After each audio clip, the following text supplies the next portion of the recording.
चलिए सर सवाल जवाब का सिलसिला शुरू करते हैं। हमारे पास काफ़ी सवाल आ चुके हैं ऑलरेडी।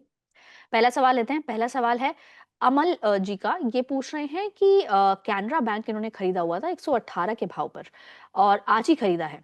अब इसका शॉर्ट टर्म टारगेट जानना चाहते हैं। देखिए, कैनरा बैंक का देखेंगे, अगर आपने शॉर्टर टाइम में 18 से 20% ऑलरेडी बढ़ चुका है, तो यहाँ पे शॉर्टर टर्म टारगेट के हिसाब से अगर आप देख रहे हैं तो उसको अवॉइड कर सकते हैं। शॉर्टर टर्म टारगेट में शायद वो मूव आपको शायद देखने को नहीं मिले। हाँ, एक हुँ, आधा ट्रिगर बाकी है। कैनरा बैंक की जो सब्सिडरीज है उसके आईपीओ पाइपलाइन है, बट वो ऑलरेडी यहाँ पे फैक्टर्ड किया हुआ है। आपने लोअर लेवल से काफी क्लाइंट्स को रिकमेंड भी किया था, काफी मीडिया चैनल्स के ऊपर भी दिया था। अभी एक अपर साइड रेंज में स्टक है। जब तक अनटिल अनलेस ये 124 के ऊपर क्लोजिंग नहीं देता है, तब तक इसके अंदर फ्रेश अपमूव जो है वो एक बार का स्टक हो जाएगा। तो 120 122 की रेंज जहाँ पे भी अगर दिखती है, तो वो प्रॉफिट बुकिंग रेंज है टाइम पिक के लिए। तो अब यहाँ पे एक थोड़ा सा पॉज टाइप मोमेंट जो है बैंक के अंदर अपने को देखने को मिलेगा। आप कैनरा बैंक की जगह पे पीएनबी देख लीजिए, अगर वहां पे कोई पीडिप मिलता है तो वहां पे एक आपको थोड़ी सी एक अपसाइड अपॉर्चुनिटी बन सकती है। हुँ, बिल्कुल। तो कैनरा बैंक की जगह पीएनबी सर ने सजेस्ट किया है। चलिए अगला सवाल लेते हैं। रामदेव जी का सवाल आया है एनएमडीसी पर। इन्होंने एनएमडीसी के 70 स्टॉक्स खरीदे हैं और 70 के भाव पर खरीदे हैं और जेएनके बैंक खरीदा है 111 के भाव पर। नहीं, एनएमडीसी आप होल्ड कर सकते हैं। एनएमडीसी अभी भी यहाँ से आउटलुक थोड़ा सा पॉजिटिव लग रहा है। यहाँ से 84 85 तक की रेंज जो है एनएमडीसी के अंदर देखने को मिल सकती है। तो यहाँ से एनएमडीसी पे ध्यान थोड़ा सा पॉजिटिव है।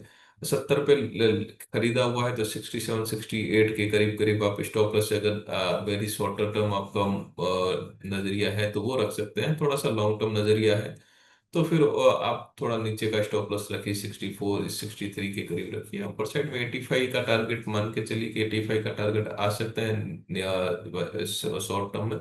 और उसके ऊपर अगर मेंटेन करता है तो 90 95 के भी टारगेट अपने को लॉन्ग टर्म के हिसाब से एनएमडीसी में देखने को मिल सकते हैं। बिल्कुल। सर एक बड़े स्टॉक की बात करते हैं रिलायंस। रिलायंस ने अपना 8 मंथ्स हाई छुआ है और इसके अलावा इसी सेक्टर के जो बाकी स्टॉक्स हैं यानी कि ऑयल एंड गैस सेक्टर के BPCL, HPCL, oil India in सब में भी करीबन 4-4% की तेज़ी हम आज देख रहे हैं क्योंकि ऑयल प्राइसेस कम हुए हैं और माना जा रहा है कि आने वाले समय में इनमें और भी गिरावट देखी जा सकती है। तो रिलायंस इन लेवल्स पर आपको कैसा लग रहा है और इस सेक्टर में क्या कोई और स्टॉक है जो आपको इस वक़्त अच्छा लग रहा है? देखिए, रिलायंस के हिसाब से देखेंगे तो हमने काफी लोअर लेवल से रिकमेंड किया था। अब वो रेंज के पार हो गए। हालांकि यहाँ से भी अपसाइड आपको देखने को मिलेगी। 1550 1600 की रेंज आपको देखने को मिलेगी, लेकिन अब यहाँ पे शॉर्ट टर्म में वो मूवमेंट जो है पहले जो आया हुआ है वो शायद अब तो को देखने को नहीं मिलेगा। यहाँ से एक अपसाइड मोमेंटम जो बनेगा शायद 1480 1485 की एक रेंज अपने को और बाकी है। वो लेग शायद जल्दी देखने को मिल जाए। लेकिन अब यहाँ से वो अगर रेशियो वाइज परसेंटेज वाइज देखेंगे तो वो मूव इतना बड़ा नहीं होगा। लेकिन दूसरे कुछ काउंटर है जैसे लाइक बीपीसीएल है, ओएनजीसी है, ये सारे काउंटर है। वहाँ पे एक अपसाइड पोटेंशियल भी है। एचपीसीएल है, स्पेस थोड़ा वहाँ पे एक वैल्यू गैप भी है। तो ये सारे काउंटर को चेस किया जा सकता है। ओएनजीसी, बीपीसीएल, एचपीसीएल जो है यहाँ पे अभी भी थोड़े से अपमूव आने के चांसेज है। मीनवेल परसेंटेज में अगर देखेंगे बीपीसीएल जो है 360 से 375 की रेंज अपने को देखने को मिल सकती है। ओएनजीसी है तो ओएनजीसी के अंदर आपको 275 290 की रेंज देखने को मिल सकती है। तो यहाँ पे गैप है, यहाँ पे जगह है थोड़ी अच्छी खासी अपसाइड की। तो ये सारे काउंटर अगर आपका लॉन्गर टर्म नजरिया है तो देखने को मिल सकता है।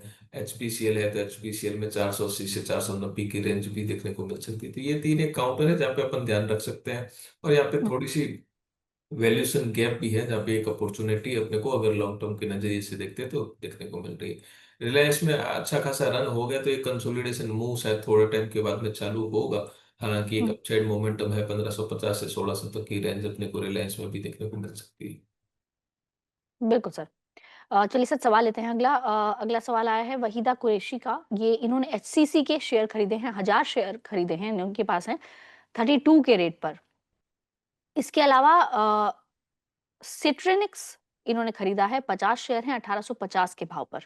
अब ये दोनों में ही ये जानना चाहती हैं कि क्या इन्हें होल्ड करें या फिर सेल कर दें? देखिए, एचसीसी के अंदर वैसे अगर देखेंगे चार्ट के ऊपर काफी बुलिश है और 36 के ऊपर जब तक मेंटेन कर रहा है तब तक ये अच्छा खासा अप मूव है। तो मेरी ये सलाह रहेगी कि 36 का स्टॉप लॉस लगा लीजिए। अगर 36 ब्रेक करता है तो 50% तो प्रॉफिट बुकिंग एटलीस्ट आप कर लीजिएगा। अगर 36 ब्रेक नहीं करता है तब तक हम्म। आप इसको होल्ड करके चल सकते हैं। 36, 35, 80 का एक लेवल मान के चलिए, अगर वो ब्रेक करता है तो वापस से थोड़ा सा डाउन टर्म आ सकता है। तो वहाँ पे एक 50% प्रॉफिट बुक कर लीजिएगा। अगर ये लेवल कंटिन्यू रहता है तो यहाँ पे 42, 46 तक की रेंज भी अपने को एचसीसी में शॉर्टर टर्म में देखने को मिल सकती है। अभी जैसे मिड कैप स्मॉल कैप में मूवमेंट थोड़ा चालू हुआ है, तो ये सारे स्टॉक्स के अंदर थोड़ा मोमेंटम प्ले भी देखने को मिलेगा। तो मेरे हिसाब से यहाँ से होल्ड किया जा सकता है। और दूसरा स्टॉक्स जो है वो हमारे वॉच लिस्ट में नहीं है, तो वहाँ पे कमेंट नहीं कर पाऊंगा। बिल्कुल सर। कमलेश जी का सवाल लेते हैं सर, बेक्टर फूड और अलाइड डिजिटल पर लॉन्ग टर्म व्यू है इनका, और लॉन्ग टर्म में जानना चाहती हैं कि क्या इसे खरीद लें?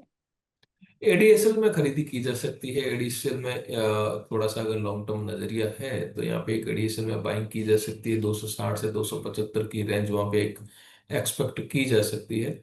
वेक्टर फूड भी ठीक है, लेकिन वहाँ पे उतना शायद पोटेंशियल अभी फिलहाल देखने को नहीं मिलेगा। तो वो काउंटर को वॉच लिस्ट में रखे, जब जब भी मूवमेंट स्टार्ट हो तब वहाँ पे थोड़ा सा देख सकते हैं। बिल्कुल। अ, एक सवाल नैल्को पर आया है सर, नैल्को और बैंको इंडिया प्रोडक्ट्स, ये दोनों ही स्टॉक कैसे लगते हैं आपको? इनमें खरीदारी है एक हमारे व्यूअर की, और वो पूछ रहे हैं कि क्या इन्हें अभी होल्ड करके रखें या फिर सेल कर देना सही होगा? नहीं, नाल को आप यहाँ से भी होल्ड करके रख सकते हैं। थोड़ा सा नजरिया अगर लॉन्गर टर्म है तो नाल को यहाँ से भी बुलिश व्यू है, और यहाँ पे एक अच्छा खासा अपसाइड अभी आपको स्लो एंड स्टडी देखने को मिल सकता है। डिविडेंड पे भी अच्छा है। तो ऐसे एक अपसाइड मोमेंटम है, तो शायद 220 से 225 की रेंज जो है नालको में वापस देखने को मिल सकती है। मिनिमल स्टॉप लॉस की अगर बात करें, अगर ये रेंज अगर 178 ब्रेक करता है तो फिर ये वापस से थोड़ा सा वीक हो सकता है। अभी फिलहाल स्ट्रॉन्ग जोन में है, तो यहाँ से अगर ये कंटिन्यू रहता है तो 218 फर्स्ट लेवल बनेंगे। उसके बाद में 225, 228 तक की रेंज भी देखने को मिल सकती है। फंडामेंटली स्ट्रॉन्ग काउंटर है, तो इस काउंटर को ट्रैक किया जा सकता है। और बैंक हुँ, को प्रोडक्ट भी अगर आपको लॉन्गर टर्म के हिसाब से रखना है तो फिर आप इसको होल्ड कर सकते हैं। बिल्कुल सर।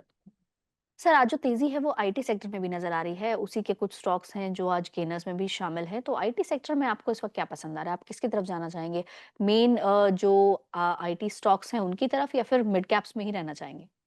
नहीं, फिलहाल अभी तक तो लार्ज कैप के अंदर ही है। अब थोड़ा सा मूव जो है स्लोली मिड कैप की ओर शिफ्ट होगा, लेकिन अभी तक का नजरिया जो है लार्ज कैप में ही है। इन्फोसिस है, टीसीएस है, एचसीएल टेक है, ये टाइप के काउंटर में ही थोड़ा सा ध्यान है।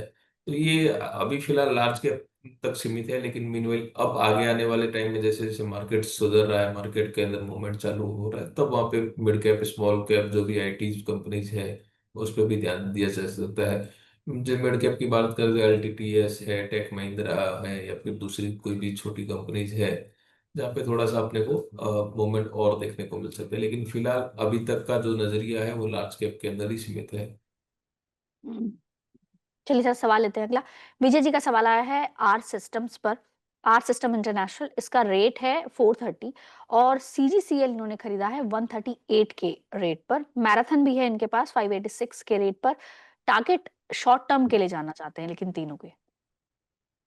नहीं, देखिए सीजीसीएल और ये सारे काउंटर जो है आपको थोड़े से लॉन्गर टर्म के हिसाब से, ये सारे काउंटर जब मोमेंट में मिलेंगे तब आपको इनके टारगेट सेट करना चाहिए। अभी फिलहाल थोड़ा सा मोमेंट चालू हुआ है, तो फिलहाल इसको होल्ड करिए। टारगेट को ना देख के चेस करके, थोड़ा मार्केट अगर मोमेंट में है तो वैसे भी आपको 15-20% मोमेंट प्ले में अगर आपको है तो आप पे देखने को मिल सकते हैं। मेरे हिसाब से ऐसे अगर ऐसे भी कुछ काउंटर है तो आपको एक बार टाइम बिंग के लिए इसको होल्ड करने चाहिए। मार्केट में मूवमेंट थोड़ा चालू हुआ है तो 10-15% मूवमेंट डेली जो है और देखने को मिला। सीजीसीएल की बात करें तो अभी रिसेंटली क्यूआईपी हुआ था। क्यूआईपी 146 समथिंग रेट पे अलॉट हुआ था उसके, और ये ऑलरेडी वो क्यूआईपी की रेट से ऑलरेडी 20% अप है। तो यहाँ पे अभी के हिसाब से कुछ नहीं है, लेकिन लॉन्गर टर्म के हिसाब से अगर आप होल्ड करना चाहते हैं तो फिर हुँ। कोई भी डिप मिलेगा तो वहाँ पे खरीदी की सलाह बन सकती है फिलहाल, क्योंकि क्यूआईपी से रिसेंट 20% ऑलरेडी हाई है, तो वहां पे कुछ ज्यादा कुछ कमेंट करने के लिए बचता नहीं। बिल्कुल। सर, अवधेश जी का सवाल आया है नेशनल फर्टिलाइजर्स पर 108 के भाव पर इन्होंने 200 स्टॉक खरीदे हैं इसके। अब ये पूछ रहे हैं कि शॉर्ट टू मीडियम टर्म का इनका नजरिया है, तो ऐसे में इसके टारगेट्स क्या रह सकते हैं? नहीं, एनएफएल में 125 का टारगेट आप मान के चल सकते हैं। थोड़ा सा नजरिया मीडियम टू लॉन्ग टर्म बना के अगर रखेंगे तो ज़्यादा बेटर रहेगा। और स्टॉप लॉस की बात करें तो 95 के करीब करीब एक स्टॉप लॉस लगा के रखें। बिल्कुल सर। अगला सवाल अंकुर जी का है सर। इमेजिका वर्ल्ड पर इनका सवाल है और ये पूछ रहे हैं कि क्या ये ₹100 का लेवल क्रॉस कर पाएगा? क्योंकि इनके जो जून क्वार्टर के जो भी रिजल्ट्स आए थे Q4 के, वो तो काफ़ी अच्छे रहे। लेकिन अब क्या अगले रिजल्ट्स भी अच्छे रहेंगे, उसकी उम्मीद आपको है? और अगर है तो क्या इसके लेवल्स हो सकते हैं? क्या इसे होल्ड करके रख सकते हैं ये? तो पहले तो डिस्क्लेमर देना चाहूंगा कि मैं इस स्टॉक को शायद 10 रुपए से ट्रैक कर रहा हूँ। और जब ये वापस से इनका डील हुआ था हिमाल पानी ग्रुप की कंपनी से, जब डील हुआ था तब से इसको ट्रैक, नो डाउट कंपनी काफी बढ़िया कर रही है, वर्किंग पैटर्न काफी बढ़िया है, नंबर्स काफी इम्प्रूव होके आ गए। इनका आगे का प्लानिंग जो है काफी बढ़िया है। तो उस हिसाब से हो सकता है कि 100 आराम से क्रॉस भी कर ले और 100 के ऊपर भी ट्रेड करता हुआ नजर आए। आप इसको थोड़ा सा लॉन्गर टर्म नजरिए से देखना चाहिए। मीनवाइल ये अगर बिलो 100 या फिर वो टाइप की कैटेगरी में इसको थोड़ा सा अलग नजरिए से देखना चाहिए। अगर कोई भी इन्वेस्टर इसको ट्रैक करता है, इन्वेस्टर प्रेजेंटेशन या मैनेजमेंट आगे के आउटलुक वगैरह देखेगा, तो मेरे हिसाब से नो डाउट इसके अंदर अच्छा खासा पोटेंशियल देखने को मिलेगा। और ये हुँ। शायद 100, मेरे हिसाब से 100 को क्रॉस भी कर लेगा। लेकिन थोड़ा सा टाइम जरूर देना पड़ेगा ये काउंटर को। आप इसको 2 से 3 साल के नजरिए से इसको होल्ड करें, मेरे हिसाब से अच्छा रिटर्न बना के दे रहे हैं। हुँ। बिल्कुल सर, यानी कि नज़रिया लंबा रखना चाहिए। इन्हीं का दूसरा सवाल है और इनका दूसरा सवाल है, इन्होंने 3 स्टॉक पूछे हैं कि इन तीनों में से आपको लॉन्ग टर्म इन्वेस्टमेंट के लिए क्या अच्छा लग रहा है? एक है अलाइड ब्लेंडर, सोम डिस्टिलरी और तिलक नगर इंडस्ट्री। इन तीनों में से क्या आपको अच्छा लगता है लॉन्ग टर्म के लिए? ना ऑलरेडी अप हो चुके हैं ये सारे स्टॉक्स जो है, ऑलरेडी अप हो, अभी अप मूव में चल रहा है। लेकिन आज के हिसाब से हुँ, देखें जो महाराष्ट्र की गवर्नमेंट पॉलिसी आई है, तो वहां पे देखेंगे, वहां पे एक स्पेस है। अब जीएम ब्रेवरेज में अगर नीचे डाउन साइड मिलता है, वहां पे स्पेस है। सोला विनियर्स अगर वापस से डाउन साइड कोई भी डिप मिलता है, तो वहां पे एक स्पेस बनता है, वहां पे एक बाइंग अपॉर्चुनिटी बनती है। लाइट ब्लेंडर देख लीजिए, सोला देख लीजिए, सॉरी एचडीबीएल देख लीजिए, और तिलक नगर देख लीजिए। ये लोअर लेवल से काफी अच्छा खासा ऑलरेडी रन कर चुके हैं। तो यहाँ पे आगे का जो पोटेंशियल है वो लिमिटेड है। आगे के हुँ, जो नंबर्स है वो कैप्ड है। तो यहाँ पे कोई सलाह बनती नहीं है फिलहाल। अगर आपको देखना ही है तो सुला है, जीएम ब्रेवरीज है, अगर कोई भी डिप मिलता है तो वहाँ पे एक बाइंग अपॉर्चुनिटी देख सकते हैं। और ये जो नया रूल आया है उनके लिए पॉजिटिव भी है। बिल्कुल।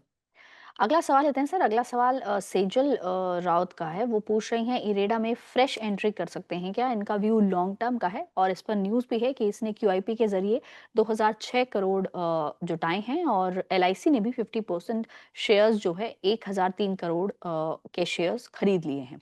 तो ऐसे में इस स्टॉक में जो मूव नज़र आ रहा है वो भी नज़र आ रहा है। आपको क्या लगता है सर, क्या करना चाहिए इस स्टॉक नहीं, को? डेफिनेटली आप खरीदारी। इसको कर सकते हैं। आप इसको यहाँ से बाइंग भी कर सकते हैं, होल्ड भी कर सकते हैं। 163 के भाव में क्यूआईपी दिया है, तो मीनवाइल कोई लंबा इतना बड़ा गैप उसके अंदर है नहीं। और हुँ, क्यूआईपी के अंदर जो रनिंग मार्केट प्राइस होती है उससे तो थोड़ा बहुत डिस्काउंट एक्सपेक्टेड रहता है। तो बड़ा लंबा डिस्काउंट नहीं है 163। और ये काउंटर का अगर मूवमेंट देखेंगे तो 5 से 10 रुपए वॉलेटिलिटी ऑलरेडी रहती है, तो उतना डिस्काउंटेड नहीं है। और एलआईसी ने स्टेक लिया है, क्यूआईपी लिया है।